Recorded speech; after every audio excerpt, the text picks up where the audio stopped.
1 count பண்ணுவேன். அதுக்குள்ள தப்பு செஞ்சவங்க அவங்களே உண்மையை ஒத்துக்கணும். 10, 9, 8. இதான எபிசோடில் பார்த்தீங்கன்னா சுடர் தான் தியாவை ரூமில் வச்சு லாக் பண்ணான்னு வீட்டில் எல்லாருமே சுடரை பிடிச்சி பயங்கரமாக திட்டுறாங்க.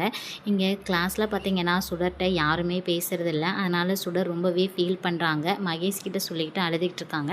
அந்த டைமில் பார்த்தீங்கன்னா நம்ம வெற்றி மகேஷ்க்கு சாப்பாடு கொடுக்க வராங்க. என்ன நடந்துச்சு, சுடர் எதுக்கு அழுகிறா அப்படின்னு மகேஷ்கிட்ட வெற்றி கேட்கும்போது நடந்த எல்லா விஷயத்தையுமே சொல்கிறாங்க.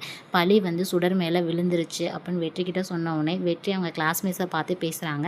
எங்களால் இதுக்கு மேலே எதுவுமே பண்ண முடியாது அப்படின்னு வெற்றிட்டவங்க சொல்கிறாங்க. சுடர் தப்பு பண்ணலை நிரூபிக்கிறதுக்கு சுடர் அவங்க கிளாஸ்மேட்ஸ்கிட்ட ஒரு ஐடியா கொடுக்குறாங்க. அந்த ஐடியாவை அவங்க மிஸ் கிளாஸில் ஃபாலோ பண்ணுறாங்க.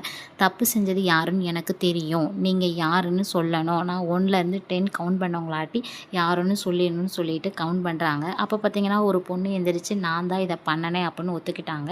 நீ நாளைக்கு உன் பேரண்ட்ஸை கூட்டிகிட்டு என்னை பாரு அப்படின்னு அந்த பொண்ணுக்கு வார்னிங் கொடுத்துட்றாங்க. மேலே எந்த தப்புமே இல்லை அப்படின்னு தருண் வீட்டில் அவங்க அப்பா கிட்டேயும் அவங்க அத்தைக்கிட்டேயும் சொல்லிடுறாங்க. என்ன சொல்கிற தருண் அப்படின்னு சொல்லும்போது ஸ்கூலில் நடந்த விஷயத்த நம்ம தருண் அபிக்கிட்ட சொல்கிறாங்க.